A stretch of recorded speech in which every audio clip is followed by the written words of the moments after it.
जर हे कोणी षडयंत्र रचलं असेल, यामध्ये जर जाणीवपूर्वक त्यांना कोणी गटात अडकवलं असेल, तर एकनाथराव खडसेंच्या बाजूला भारतीय जनता पार्टीचे आम्ही सर्व कार्यकर्ते राहू। पण जर त्यांचा जर जावई जर आयाशी असेल तर त्यांनी तेही मान्य केलं पाहिजे की आपलं ते भावडण लोकांचं ते खवडं ही जी त्यांची सवय आहे त्यांनी बंद केली पाहिजे।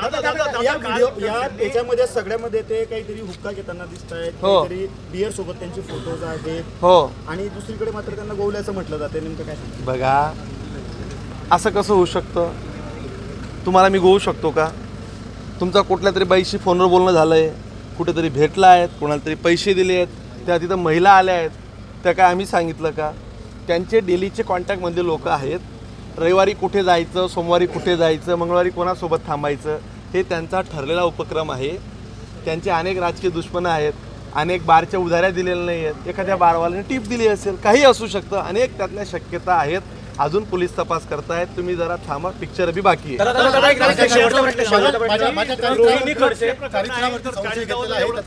पुरावा आपण द्यावा, मी राजकारणातून संन्यास घेईल असं खडसे म्हणतात। बघा, आता थोडे दिवस थांबा, एवढा निर्लज्ज, बेशरम, नालायक माणूस आम्ही राजकारणात कधी पाहिला नाही। एवढे पुरावे लोकांना देत आहे, धडधडत पुरं जग पाहत आहे, सगळे जावायचे कारनामे पाहत आहे, दूध संघात सगळ्यांनी पाहिलंय, तिथं अपार झालेत।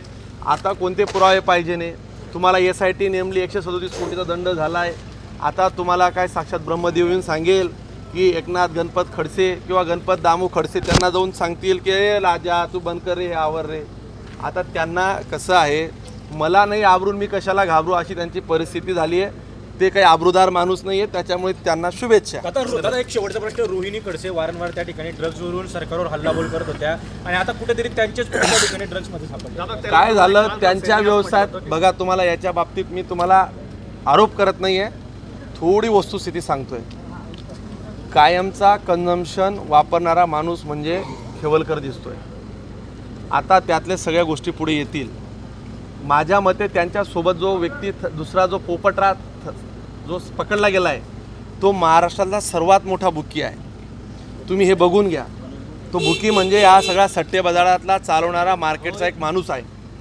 तुम्ही हे रॅकेट काही इथपर्यंत समजू नका, हे एक खूप मोठं रॅकेट आहे। त्या बुकीमध्ये कदाचित खडसे परिवाराचे पैसे असतील, ही पण आता ही दुसरी शक्यता आहे। त्या ड्रग्समध्ये आता त्याचा काही तो पेडलर म्हणून किंवा तो काही व्यवहार काही बघत होता का? आता ह्या सगळी तपासांती समोर येऊ द्या। मी तुम्हाला आणि जे असेल ते पुराव्यानिशी जे असेल ते मिळेल। ऑलरेडी आता बरेचसे प्लॅटफॉर्मवर पुरावे आले आहेत, व्हिडिओ आला आहे। अजून काही वेगळे पुरावे पाहिजे असतील तर त्याचे आता लॅबचे रिपोर्ट गेले आहेत, ते लॅबचे रिपोर्ट येऊ द्या, ते तुमच्यासमोर देऊ। मंगेश दादा, खडसेंनी एक विषय बघा, खडसे काय प्रश्न उपस्थित करता याला काही अर्थ नाही आहे। ते फक्त सनसनाटी निर्माण करण्याचा प्रयत्न करतात। खडसेंनी त्यांच्या आजवरच्या राजकीय आयुष्यात एकही आरोप ते सिद्ध करू शकले नाही। विरोधी पक्षनेता असल्यापासूनचा त्यांचा हा इतिहास आहे। त्यांनी असे अनेक आरोप केलेत। विरोधी पक्षात असताना त्यांनी विधान भवनापासून अनेक हे केलं। बघा, तुमच्यातलं तुम्ही आता म्हटलात की यामध्ये काही राजकीय आहे का? त्या सुषमा, त्या कोणत्या आपल्या वाजंत्री मंडळाच्या आपल्या अध्यक्ष महोदया, त्या काहीतरी बोलल्यात, आपला सकाळचा भोंगा काहीतरी बडबडला। पण तुम्ही एक वस्तुस्थिती समजून घ्या, हे प्रांजल खेवलकरचं गुगल ड्राईव्ह आहे। यामध्ये गोवा, कोकण, मालदीव्स, मुंबई, ट्रम्पेट आणि वेगास इथली व्हिडिओज आणि फोटोज आता डायरेक्ट पब्लिक प्लॅटफॉर्मवर आलेले आहेत। शेकडो फोटो आहेत, शेकडो व्हिडिओज आहेत की ज्यामध्ये पबमध्ये एकदम ओपनली दिसतं आहे हा काही संत हरिभक्त परायण मंडळातला काही सदस्य नव्हता, हा एकदम अय्याशीखोर माणूस होता। हे आता एकदम म्हणजे हे काय आता माझ्याचकडे नाही, तुम्ही अजून जळगाववाले कसे इतके जगाच्या मागे राहिले हीच मला शंका यायला लागली। त्या मुंबईच्या तुमच्या प्लॅटफॉर्मवर जाऊन बघा, तुम्हाला गोव्याचे फोटो पाहिजेत, तुम्हाला कोकणचे दाखवू, तुम्हाला मुंबईचे दाखवू का ट्रम्पेटचे कुठे पाहिजेत व्हिडिओ सगळं तुम्हाला दाखवतो। आणि हे काही आता आम्ही काही त्याला ट्रम्पेटला पाठवलं, भाडं दिलं, जा बाबा तो, आम्ही नाही केलं आहे कोणी। हे त्याच पठ्ठ्याच्या सगळ्या गुगल ड्राईव्हमधनं हे सगळं मिळालं आहे आणि हे सगळे आत्ता पब्लिक प्लॅटफॉर्मवर सगळं आलेलं आहे। त्याच्यामुळे याच्या मागे कोणी आहे काही असण्याचं कारणच नाही। आणि चाळीसगाव जळगावची आपली एक कदाचित खडसेंचा तो स्वभाव आहे, त्यांनी अनेक लोकांना राजकीय कुरघोड्या करून संपवलं, अनेक लोकांना अडचणीत आणलं। त्याच्यामुळे त्यांच्या परिवारातलं किंवा ते अडचणीत आल्यावर त्यांना कोणीतरी अडचणीत आणलं हे त्यांना कदाचित ते स्वतःला त्याच्यामध्ये बघतात. परंतु आपल्या जळगावचा एक चांगला इतिहास राहिला आहे, चांगली परंपरा राहिली आहे.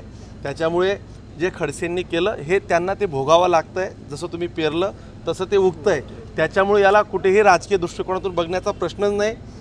कालचा जो तुम्ही म्हणताय की बाबा याच्यात काही झालं का, आता त्याच्यामध्ये त्यांनी रूमच त्यांच्या नावाने बुक केली आहे, ऑनलाईन पैसे दिलेले आहेत, त्या मुलींचा अजून जबाब व्हायचा, ते ब्लडचे सॅम्पल्स आहेत. त्याच्यामुळे याला उगीच काहीतरी राजकारणात स्वरूप देण्याची काही गरज नाही. उलट या अशा प्रवृत्ती थांबल्या पाहिजेत. माझ्या मते या परिवारातले अनेक किस्से तुम्ही तिकडे बघा, ऐका. उगीच आम्ही बोललो तर तुम्हाला असं वाटतं की बा त्यांचं काहीतरी आमचं राजकीय वैमनस्य आहे, असं म्हणून नाही. त्यांची जरी वस्तुस्थिती तुम्ही जरा तपासून पाहावी. या परिवारातल्या प्रत्येक व्यक्तीच्या वेगवेगळे किस्से आहेत आणि ते सुरस कथा आहेत. खरं तर ते आम्हाला आता सार्वजनिक सांगायला जमणार नाहीत, ते आवडणार नाहीत. आता या संदर्भातल्या सगळेच हे फोटोज तुम्ही जर बघितले तर तुम्ही आम्हाला कुणीही प्रश्न विचारणार नाहीत. हे सगळे फोटो ड्राईव्हवरचे तुमच्याकडे आता त्यांनी काही दुपारी डिलीट केलेत. तुम्ही जरा ते आता सगळं डेटा रिस्टोअर करण्याच्या सगळ्या सुविधा आहेत. तुम्हाला हवं तर सगळ्या मीडियाला मी आता तो ड्राईव्ह देऊन चाललो आहे. तुम्ही सगळं रात्रभर बघा आणि सकाळी पुन्हा भेटा. धन्यवाद.